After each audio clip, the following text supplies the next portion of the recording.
Ayan po, magandang gabi po sa inyong lahat, mga boss, chief, sir, kamusta po kayong lahat, mga kababayan?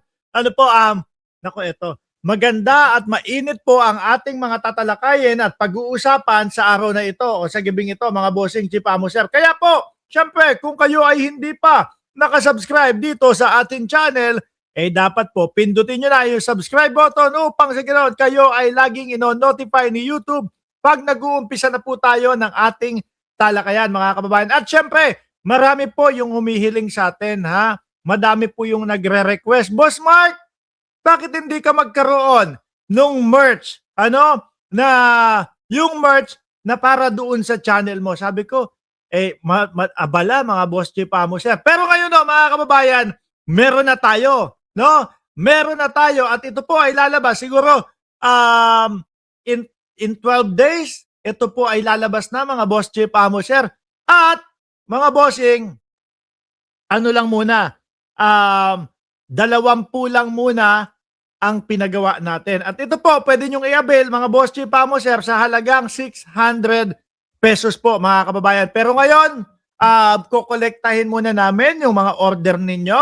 Ano po? Pero uulitin ko, 20 piraso lang po muna, mga kababayan, ang available nito at available na po ito, mga bossing, in siguro mga 2 weeks o 15 days yung pinaka matagal ho, mga kababayan. Bakit? No, bakit ProGov ang nakalagay diyan? Tayo naman po, mga boss chief sir, na nandirito, pwera po dun sa mga DDS,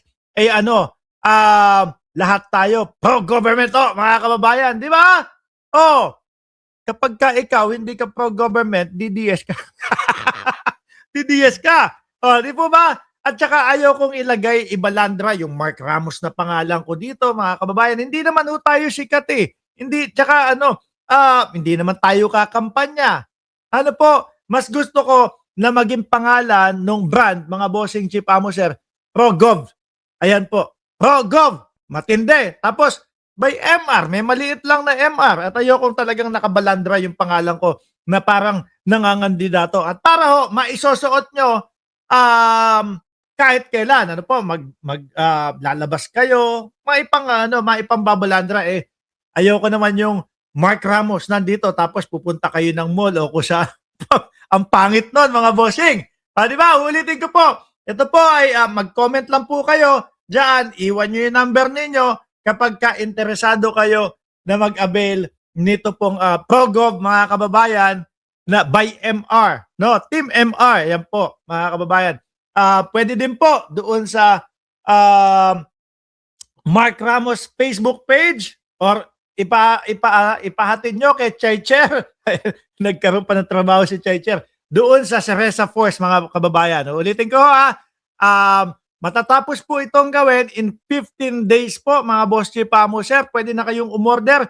Unang 20 lang po, mga kababayan. At ano pa ba?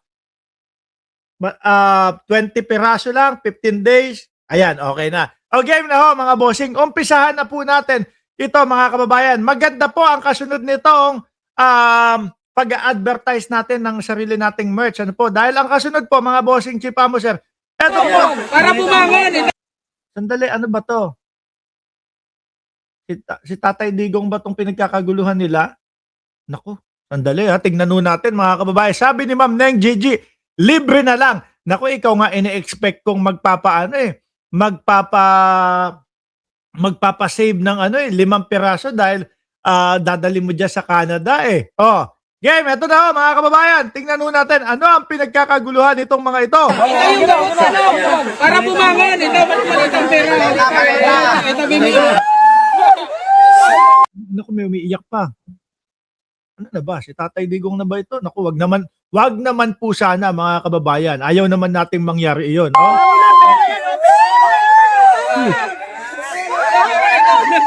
Naku. May narinig ko kanina, sabi, parang tinuturuan, no? Yung nandoon na nakahiga, sabi, parang i-make face mo yung mukha para pumangit, para mas nakakatakot. Tingin ko dito, mga kababayan, hindi na kailangan i-make face o hindi na kailangan ilamukot yung mukha si Pia ba yung umiiyak? Hindi ko po alam, madam. Paano ba?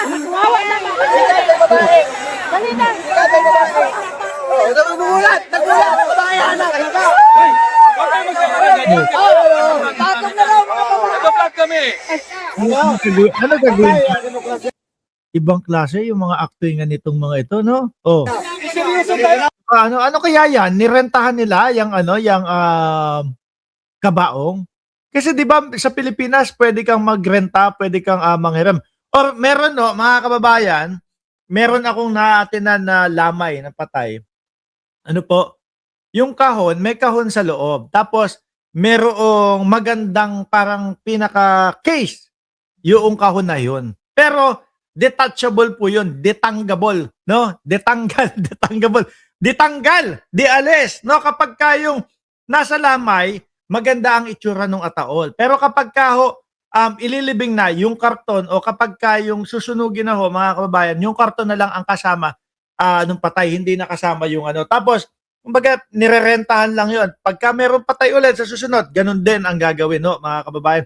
At ito po, yun, para po doon sa mga pamilya na hindi ano tawag dito, hindi kayang gumastos ng malaki para sa burol nung kanilang mga kaanak, mahal sa buhay, pero gusto nila na maging maganda, maayos, at matiwasa yung burol. Ganon. Hindi kaya ito yung mga ginagamot. Naku, sir. Ibang klase ka, humihiga ka sa ganyan, ha? Sa bayan ng Pilipino, Ikiramay sa sambayanang Pilipino. ang tao, ang bayan, lumalaban!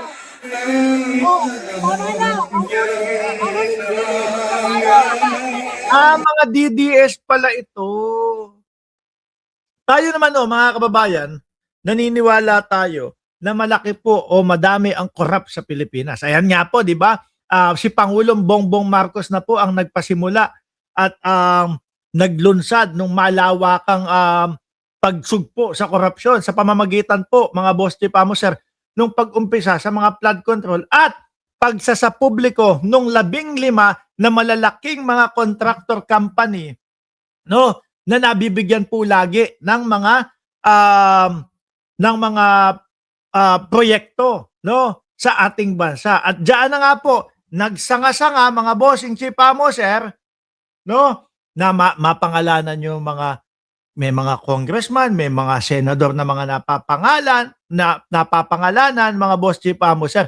Kaya lang, dito namang sa mga DDS, ang hindi ko maintindihan, mga bossing, si Pangulong Bongbong Marcos pa din po ang kanilang ipinipilit na itinuturo.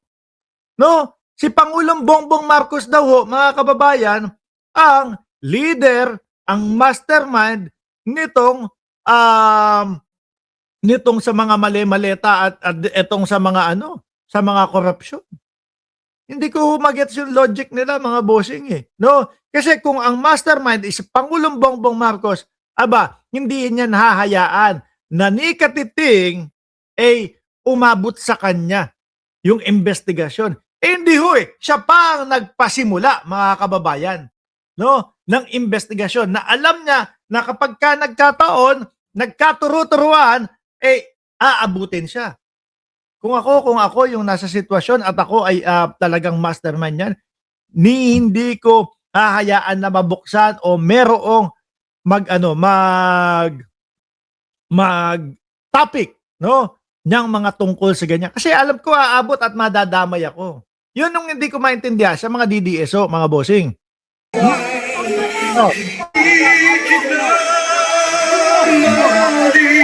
May pakanta pa pala silang ganon, hindi kita malilimutan.